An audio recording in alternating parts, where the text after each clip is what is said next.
Il est écrit dans le livre des Éphésiens, au chapitre 4, à partir du verset 11, il a donné les uns comme apôtres. Il est écrit dans le livre des Éphésiens, au chapitre 4, à partir du verset 11, ceci. Et il a donné les uns comme apôtres, les autres comme prophètes, les autres comme évangélistes, les autres comme pasteurs et docteurs. Nous aimerions savoir comment, dans le corps de Christ, pourrions-nous distinguer les 5 différents ministères.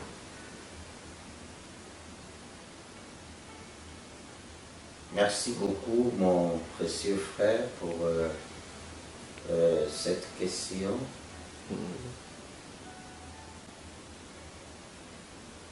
Comme l'a dit Paul dans son épître aux Éphésiens, qu'il a donné le même esprit de Dieu en agissant dans l'Église. Il a donné aux uns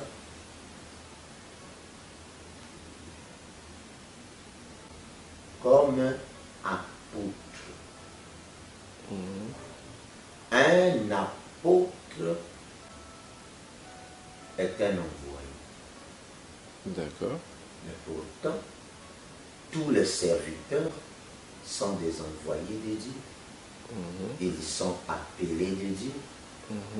Ils sont instruits par Dieu. Ils sont conduits par Dieu. Et ils sont envoyés ou mandatés par le même Dieu. Mais ici, un apôtre est un envoyé, c'est-à-dire un missionnaire. Quelqu'un qui est mandaté par Dieu, qui est nanti d'une mission. Là, devrions un peu développer sur ce que c'est une mission. Yes, sir. Une mission est une charge qui est donnée à quelqu'un afin d'accomplir une tâche bien définie. D'accord. Tous les serviteurs ont reçu de la part de Dieu une mission. Nous voyons ici qu'il y a 5 types de ministères. Mais quelle est la mission première d'un apôtre, d'un missionnaire? Est celui de poser le fondement. Ce n'est pas comme les gens le disent, que c'est moi qui ai commencé. Ce n'est pas le commencement qui compte, c'est la fin d'une chose. Pendant que Marie avait reçu l'ange, Pierre était encore pécheur. Et Pierre devrait attendre 30 ans plus tard. Vous voyez, ce n'était pas commencé qui était la chose la plus importante. Mais à la fin, les clés du royaume avaient été remis entre les mains de Pierre, qu'on ne connaissait même pas comme étant serviteur de Dieu. C'était un homme certainement grossier. Vous connaissez la nature des pécheurs. Yes, sir. Un jour, il s'est retrouvé sur la barre nu. Pouvez vous imaginer? Mais c'est à cet homme-là, plus tard, qui ne connaissait pas Dieu, qui 30 ans plus tard a été appelé par Dieu, et c'est lui qui a reçu le mandat de porter les clés du royaume tout entier. pour ce groupe des ennemis descendre. Donc, commencer n'est pas la chose véritable. Oui. Donc, on ne s'appelle pas un apôtre parce qu'on est allé ouvrir un manjanja quelque part. Dieu n'a jamais envoyé les gens pour aller construire des églises. Il n'y a pas une mission pour cela. L'église que nous devrons construire, c'est la véritable église. Nous devrons construire des hommes. Nous devrons construire le royaume de Dieu. Le tabernacle de Dieu. La maison dans laquelle l'Esprit de Dieu doit vivre. Nous devrons construire la parole.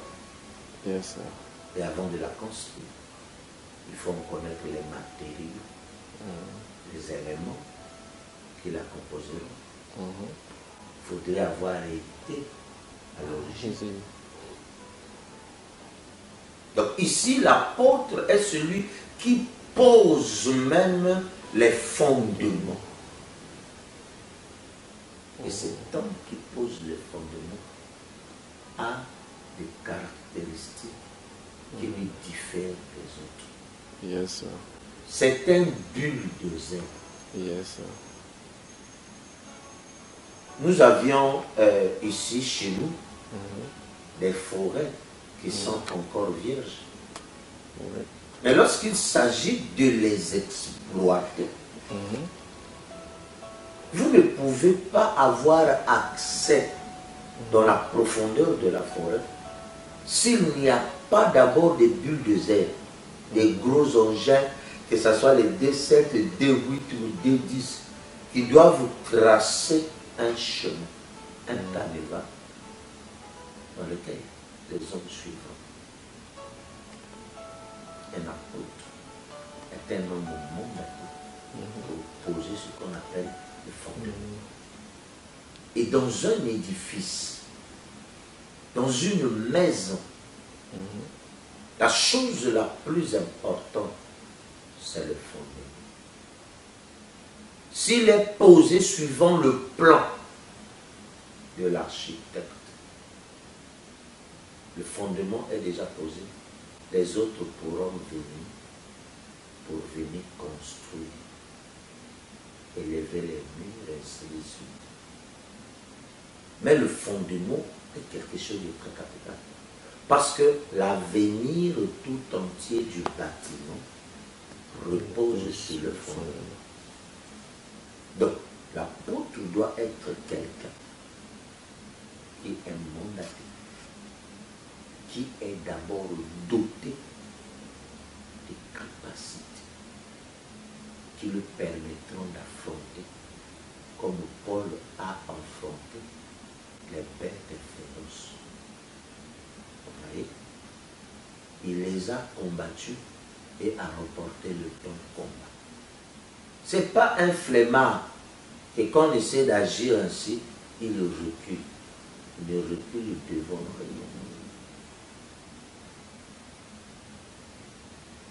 Il doit être solide en ce qui concerne la doctrine. Il doit avoir un fondement fondamental. Il ne doit rien négliger. Les rudiments de la parole. Parce que il a l'onction du lion sur lui. Et lorsqu'il rougit, toutes les bêtes féroces peuvent s'éteindre. Parce que c'est le lion qui rougit. C'est le roi dans la jungle. C'est pourquoi l'apôtre est premièrement envoyé. Poser le fondement. Et une église peut commencer par un évangéliste. Lui, ce qui le caractérise, c'est le pain et le poisson. C'est un homme chaud et zélé. Peut-être qu'il ne serait pas dans les profondeurs de la parole. Puis sa mission est d'annoncer simplement la bonne nouvelle. Et Dieu la confirme en accomplissant le signe et le prodige. C'est l'une des caractéristiques qui accompagne un évangéliste. C'est pourquoi les gens organisent ce qu'on appelle les campagnes d'évangélisation. Et généralement, les femmes de mauvaise vie, les inconvertis, ils reçoivent la solution à leurs problèmes. C'est des guérisons, des délivrances, des organes qui ne fonctionnaient pas, des membres qui ne bougeaient plus, des scléroses, et ceci, toutes sortes de maladies. Mais quand l'évangélisation vient, et que la parole de votre temps est prêchée avec puissance, Dieu est dans l'obligation de descendre de l'agir pour confirmer que c'est moi qui ai agi. C'est moi qui suis au milieu de lui. Et c'est des gens qui rassemblent les fous. Un apôtre ne rassemblerait peut-être pas les fous parce qu'il bouscule la religion. Il ne se soucie pas de qui ça blesse, de quoi ça fait. Il s'amuse. Que tu sois arbuste ou un petit arbre, ou arbre moyen, ou un baobab, l'engin, le bulle des airs doit te renverser. Tu quitterais devant lui. Parce qu'il a un travail, une mission, et d'ouvrir un canal. Pour que l'exploitation puisse se faire. Pour que la forêt soit accessible. C'est ainsi que c'est un nombre très important pour nous, l'apôtre. Il doit avoir son docteur. Parce qu'il doit, l'apôtre doit avoir son docteur. Tout ministère doit avoir son docteur. Parce que l'enseignement, tout ministère peut enseigner. Mais quand c'est le spécialiste, c'est l'agrégé, c'est différent. Yes, sir. C'est différent. Vous n'allez pas prendre un je ne sais qui, tel écrivain, et venir le mettre devant Théophile Obenga. C'est un agrégé en histoire, en égyptologie.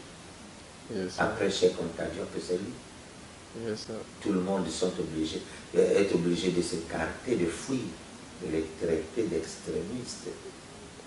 Qu'il est trop tranchant, qu'il est égocentrique. Mais moi, je préfère un homme comme celui-là. C'est un bulldozer.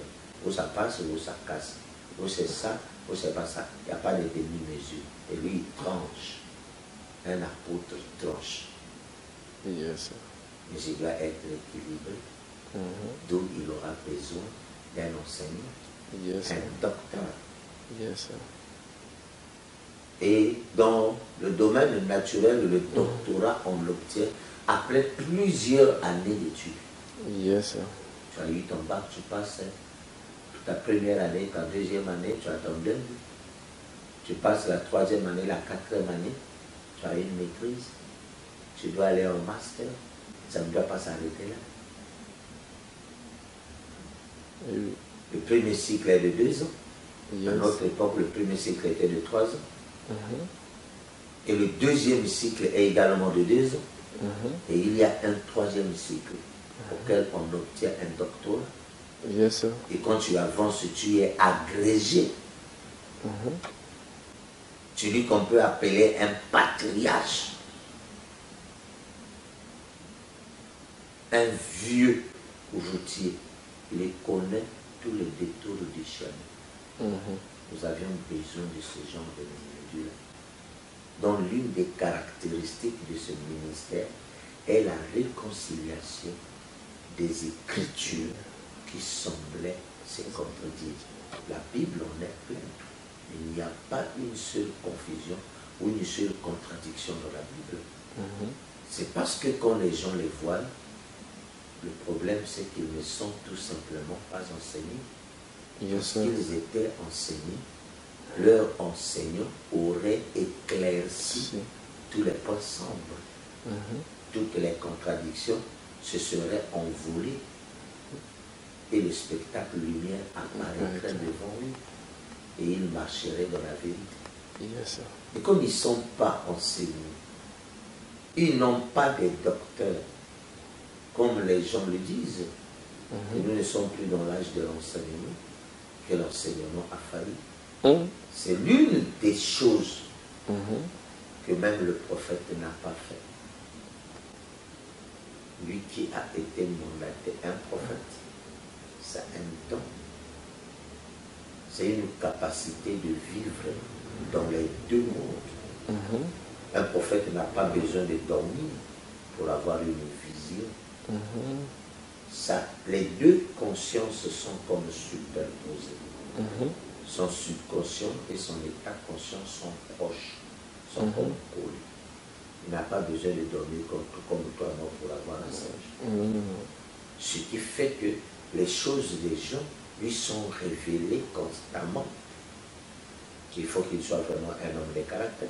Parce qu'à supposer que tu arrives dans une famille et que la femme du monsieur que tu es venu voir sort avec le voisin. Que ferais-tu? Tu dirais, ainsi dit le Seigneur, toi madame Intel, tu sors avec le voisin, mais il risque d'y avoir un mordant. C'est pourquoi Dieu ne fait pas de spectacle. Quand il appelle un homme, il le prépare. Yes. Il le prépare. Parce que l'une des lois de l'esprit est que l'esprit de l'homme est façonnable. Yes. Donc Dieu façonne son homme.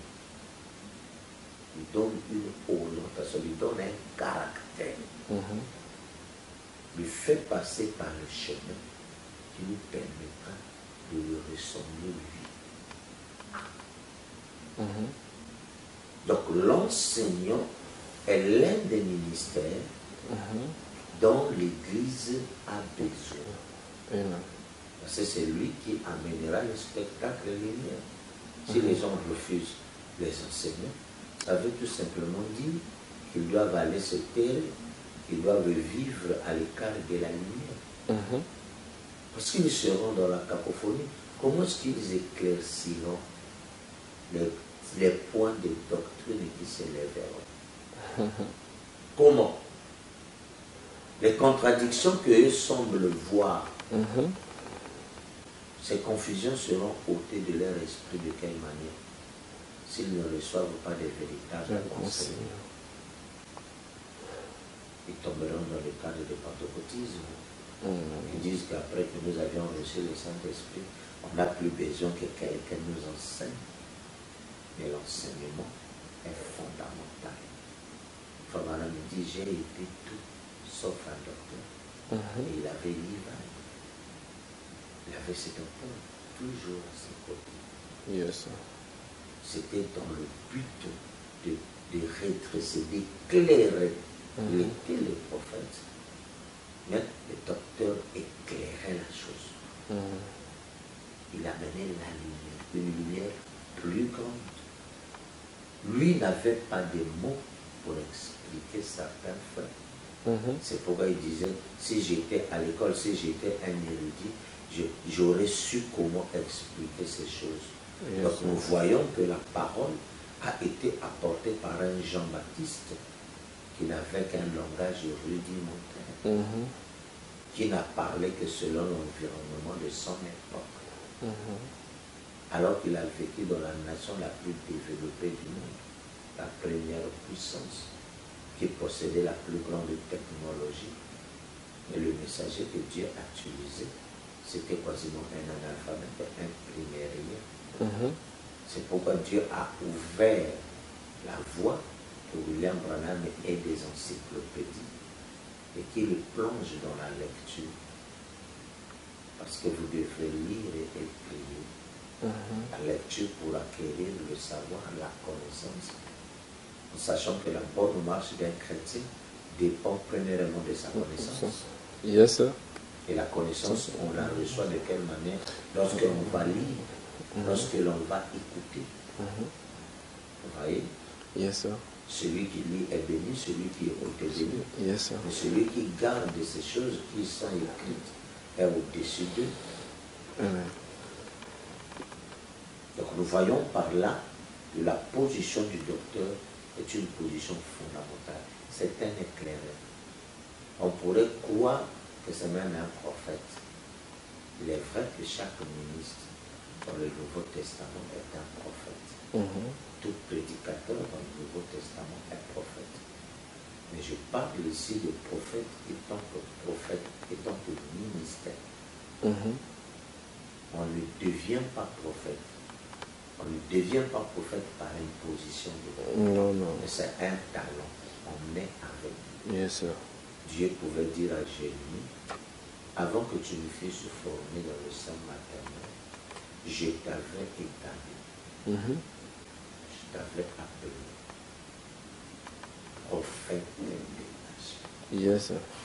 Et je t'établis comme une ville forte. Dieu rappela au jeune Jérémie qu'il n'était pas une créature du temps. Non. Que ce qu'il faisait, qu'il devrait faire, il l'avait reçu bien avant qu'il ne vienne au monde. Bien avant que son papa et sa maman ne se croisent. Donc le temps que vous recevez de Dieu, c'est quelque chose de précieux. Yes, sir. Il n'y a pas de prix. Non. On ne devrait pas le prostituer. On ne devrait pas le troquer contre quoi que ce soit. Sinon, restez en harmonie. Restez dans la ligne de la mort. Nous voyons un pasteur. On appelle pasteur un berger. Le gardien du troupeau. Le gardien de la bergerie. Mais le berger garde les brebis. Oui. Vous voyez? C'est différent quand nous partons en Israël. Pamana me dit, c'est là que vous trouverez la vraie différence. Parce que le soir, lorsque le berger ramène le troupeau à la bergerie, lui-même se met à la porte. Et il n'y a que les brebis qui entrent dans la maison. Au bercail. Le reste, les ânes, le bouc de ceci, sont au dehors de la grande cour. Yes, sir. Ils sont nombreux à être appelés. Ils sont une minorité seulement est autour du berger. Le reste peut vivre comme encore personne. Ils peuvent encore sortir. Le berger ne bougerait pas. Parce qu'il sait c'est sans importance d'aller et de courir derrière un bouc. D'où tout le monde ne devrait pas être appelé berger. D'autres, on les appelle les chepteliers. C'est-à-dire ceux qui gardent un cheptel. C'est-à-dire un troupeau composé de plusieurs espèces. Et aujourd'hui, je suis pasteur du troupeau, de ceux que Dieu me donne. Yes, sir. Jésus n'était pas pasteur de Judas. Parce que Judas ne se conduisait pas souvent la parole. Vous voyez, il était pasteur de Pierre. Il était pasteur des gens et de tous les autres. Mais il n'était pas pasteur pour Judas. À ce moment-là, Jésus, son troupeau devenait un cheptel. Et aujourd'hui, c'est encore plus grave. Puis c'était à une échelle embryonnaire. C'était la Genèse. Mais aujourd'hui qu'on est au temps de la fin, nous trouvons dans les églises des pasteurs qui boudent, qui vont critiquer leur berger. Mais à quoi ça sert de dépenser son temps et de venir s'asseoir dans un endroit où vous ne croyez pas l'homme qui vous parle? C'est le plus grand fléau que je n'ai jamais vu. C'est la plus grande malédiction qui puisse exister. C'est important. Et ça, c'est gâcher même sa vie. Vous voyez? Et Jésus dit, mes brebis connaissent mon nom et elles me suivent. Vous voyez? Un berger, c'est celui qui conduit le troupeau que Dieu lui a donné. Et Dieu ne donne que les brebis à un berger. Le reste, le berger n'est pas responsable d'eux. Vous voyez, nous avions des églises remplies. Ces gens viennent tout autour du berger. Le plus souvent, ils empêchent le véritable fils du roi de rentrer en communion avec le berger. Heureusement, Dieu n'est pas Dieu. Il sait comment parler à ses enfants. Parce que c'est un esprit. Mhm. Et l'homme intérieur est esprit. Vous voyez? Le point de contact, c'est la parole. Dieu peut te parler à n'importe quel moment. Ce n'est pas seulement à l'église. À l'église, nous venons pour prendre les instructions. Mais si vous ne vous appliquez pas, vous ne lisez pas, vous ne pratiquez pas, peu importe de quelle manière tu vas à l'école, tu n'avanceras pas. Vous voyez? C'est la raison pour laquelle il est très important que chaque pasteur puisse s'en souvenir que Dieu lui a donné un troupeau et qu'il sont responsable du troupeau que Dieu a donné. Et Dieu est donateur de tout bon, parfait, excellent et merveilleux. Le bouc, ce n'est pas un don de Dieu. Le bouc, il est là. Parce qu'il faut qu'il y ait le pour et le contre. Yes. La loi de la vie, c'est la loi de la trinité. Yes. Depuis la nuit des temps, la lumière s'oppose toujours Jour ténèbres. Tu n'as jamais accepté que la lumière et les ténèbres puissent cohabiter. Le jardin de l'Éden, quand cela a eu, il a amené la séparation. Du temps de Judas, il a amené la séparation. Du temps de Moïse, avec Janès et Jambres, il a amené la séparation. Et en ces derniers jours, nous avions vu Dieu séparer la sémence avec la balle. Et Isabelle est allée ensemble. Et Abraham a suivi son chemin. Ça a toujours été ainsi. Donc voilà un peu. Nous avions l'apôtre qui est un missionnaire, qui est un envoyé, c'est un bulldozer. Il a l'onction du lieu. Il est à la porte de l'Orient là-bas. Vous voyez? Et nous avions le docteur qui a l'onction de l'homme, cette sagacité de l'homme. Le lion peut tuer l'homme, mais l'homme autant que le lion. Yes. Le bœuf peut détruire l'homme, mais l'homme autant. Oui. Vous voyez? L'homme a une intelligence qui est au-dessus des autres créatures. Parce que c'est lui qui est le semblable de Dieu. Yes. C'est lui qui est le semblable de Dieu. Donc cette porte, les gens ne doivent pas la négliger. Pour que vous ressemblez à Dieu, vous devriez recevoir de véritables enseignements. Parce que c'est eux qui amènent l'image et la ressemblance. Tu peux avoir écouté un apôtre, c'est bien, mais cela n'est pas du tout suffisant. Yes. Le positionnement, le placement, faire l'hiver, je crois que l'enseigne. La prédication est une bonne chose. Yes. Mais cela est comme ramener quelqu'un de la prison. En prison, c'est la police. Vous voyez, essayez de suivre les gens. Un enseignement va au-delà de ça. Yes. Je ne peux pas être là en train de suivre les gens, sinon je manquerai à la mission que Dieu m'a donnée. Yes. Mon travail, c'est de sonder, étudier les Écritures et apporter le spectacle lumineux. Quand ils verront, quand ils comprendront ce qu'ils devraient réellement être, tout change. Yes. Voilà le problème. Donc nous amenons la ressemblance, c'est-à-dire prendre les gens qui sont dans la basse-cour et les amener, les placer sur le trône de Dieu. Et si vous asseyez sur le trône, en ce moment-là, Dieu ne sera plus visible. Yes. Parce que Dieu serait incarné en vous. Et vous êtes le voile même de Dieu. Et une fois qu'on vous touche, c'est les 10 000 voix. C'est la fin de toute chose, c'est la destruction, l'annihilation totale. Donc vous devenez éternel avec lui, puissant avec lui. Parce que Dieu ne sera plus puissant. Il aurait pris toute sa puissance et l'a placée en vous. Voilà les choses qui sont très capitales. Yes. Le berger doit être là pour garder le troupeau. Faire ce travail, l'évangéliste doit courir pour aller proclamer le nom de Jésus. C'est pas ça qui amènera le placement. L'enlèvement viendra quand l'Église connaîtra sa position, quand l'Église aurait reçu des docteurs, que Dieu les aurait envoyés. Yes. Cela est très important.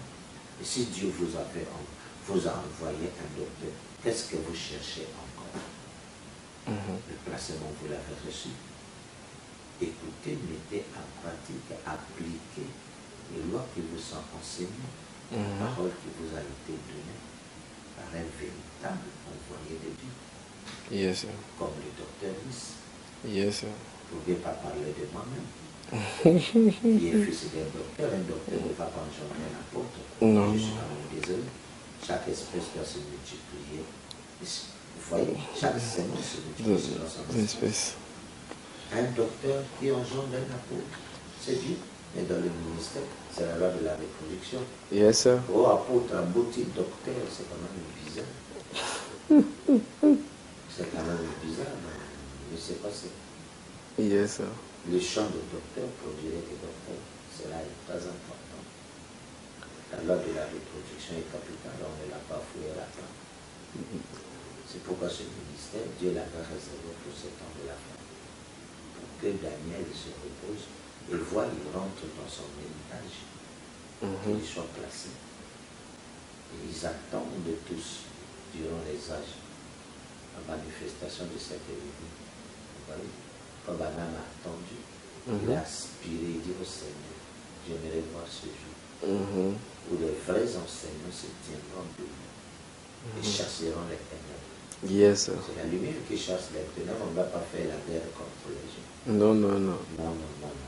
Apportons la lumière et la vie des gens va s'éclaircir. Les gens seront délivrés. Parce que le contestataire ne sera plus celui qui les tourmentait, ne sera plus. La lumière serait tellement grande que lui, il est tellement sombre qu'il ne pourra plus se présenter devant ces gens-là. Donc voilà le secret. Pourquoi insulter les gens? Pourquoi pousser les gens de force? Alors que nous avions les instruments pour façonner les gens. Que Dieu nous bénisse. Amen. Merci beaucoup.